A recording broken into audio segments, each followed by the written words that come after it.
everyone, and welcome back to the channel. My name is Juliet, and in today's video, we are going to be budgeting my husband's last paycheck in the month of April 2023 in YNAB, which stands for You Need a Budget. You Need a Budget is a budgeting software that is web-based. It is literally the best budgeting software there is out there. I love it so much, and I love the flexibility of YNAB and how it allows you to change and shift your money as needed, as your life changes, as your priorities change, and so forth. I do have a referral link in the description box down below if you'd like to try out YNAB. But without further ado, let's go ahead and start budgeting. And we are not only budgeting, but we are actually shifting around some money today. So, what we're going to do first is I'm going to budget out this money. So, my husband, he has $1,166.31 ready to assign. So, he works in the restaurant business. He does not get PTO. And because we eloped, he lost out on some hours at his job. So his paycheck is normally higher than this, but because he lost hours at work due to the elopement, which is, of course, very important, we don't have as much money to assign, but that's completely fine.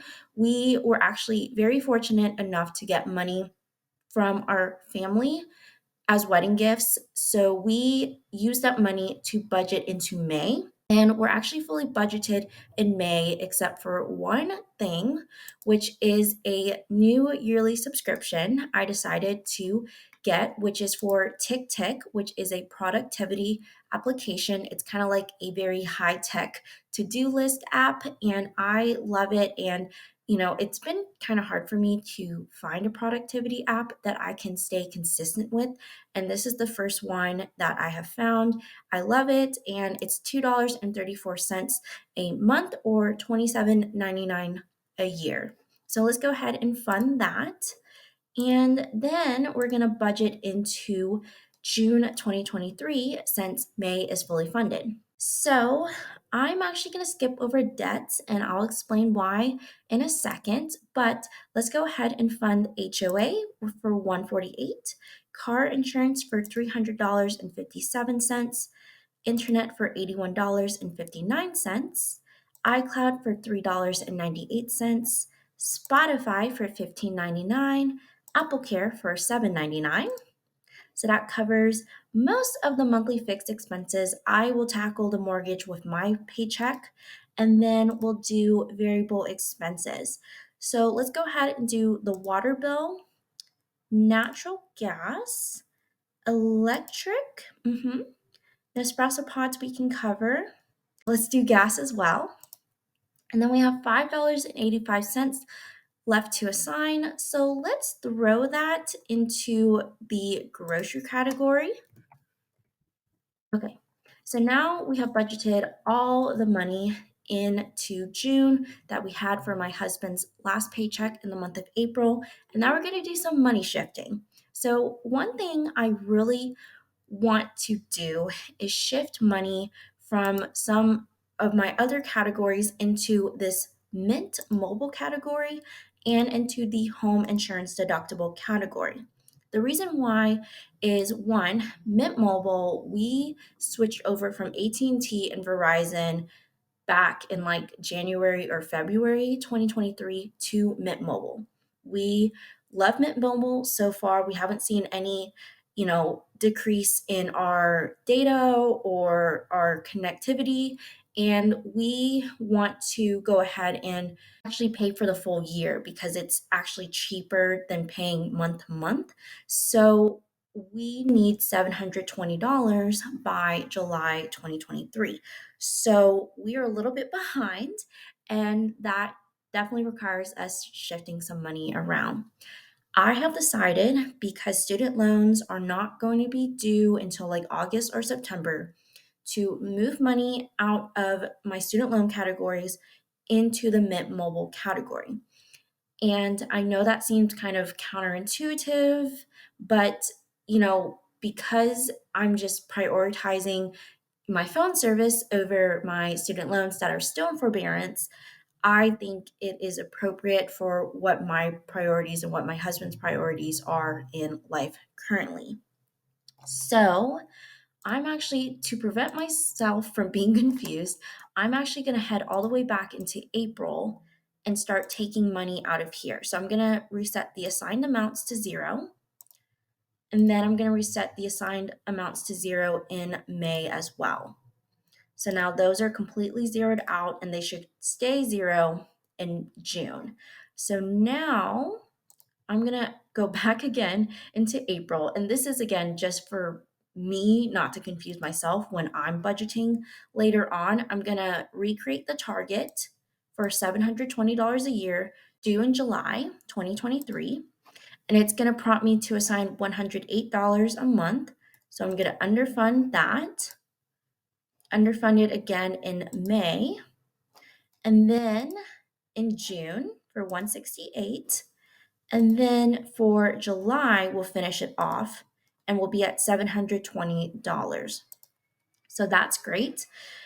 Now let's head back into April. And now I want to focus in on this home insurance category. So I really want to get all of our deductibles completely funded just for peace of mind. I consider them part of our emergency fund. And, if something tragic were to happen, I want to be able to pay for that deductible without blinking an eye. So I have decided to just go ahead and remove money from lower priority categories or categories that are not as immediate. So if I go down to my home maintenance and repairs, I consider, the roof and the LVP floors. Hopefully the roof does not have to be replaced until 2034. And LVP floors is just kind of a nice to have. So I'm going to go ahead and grab the money out of these. So we're going to reset the assigned amounts and we'll do that for May as well. And then so nothing is assigned in June. And what I'm going to do is I'm just going to replace the target on this to $20,000 for the roof. I don't really know how much a roof costs, but I'm sure it is about $20,000. So there we go there. And then I'm going to do another savings balance target for the LVP floors for $5,000, which will just remind me that this is something I need to focus on, but not right now. Another thing I want to grab money from is going to be this technology fund. So I'm going to reset the assigned amounts again. And then, reset the assigned amounts. So that's the $25. That is coming from March. So let me go back into March, get that money out of here. And then I'm going to put a new target on here for $2,000 as a savings balance again. And then I want to grab money from the honeymoon category, which I know sounds a little sad, but again, I really want the deductibles to be completely funded just to feel more secure in life. So we're going to go ahead and just empty this out. And again, we're just shifting money around. At the end of the day, you can think of YNAB as that all your money is in this one big bucket and you just decide what smaller buckets you want your big bucket to fill. I don't know if that made any sense, but hopefully it does in some aspect. But we're just shifting money around, and if we need to shift it again later, which may happen, then we can do that, and that's not a problem. The next thing I want to do is also not get rid, but like empty out the car replacement fund.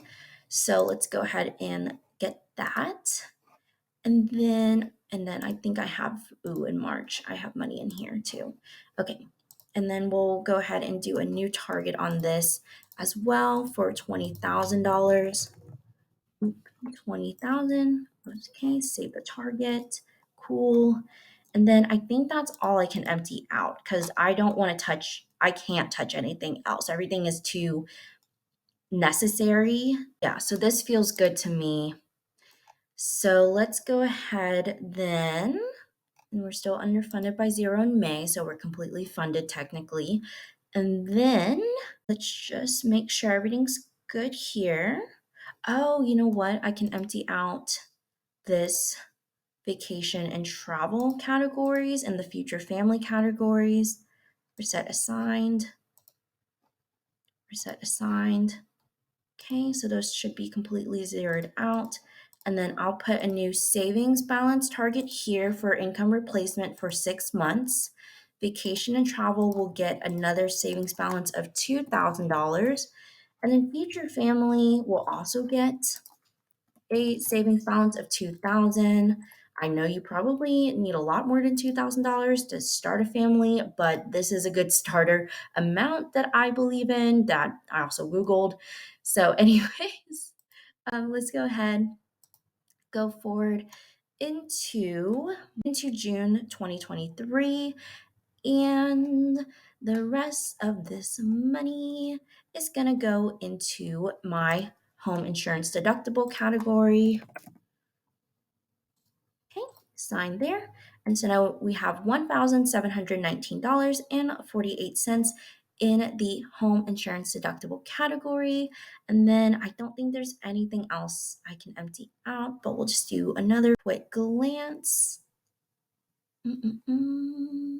Oh, actually, I want to change the target on this to $400 needed eventually for couples photos because I think that is important to do, but not the top priority in my life right now. Oh, you know what? We're going to change the fence target as well. So I'm going to just change this to a $5,000 savings balance. Save that. Okie dokie. Alrighty, so that is the complete budget with me for my husband's last paycheck in the month of April 2023. Thank you so much for watching this video. Please like and subscribe if you haven't already, and I'll catch you in the next one. Bye.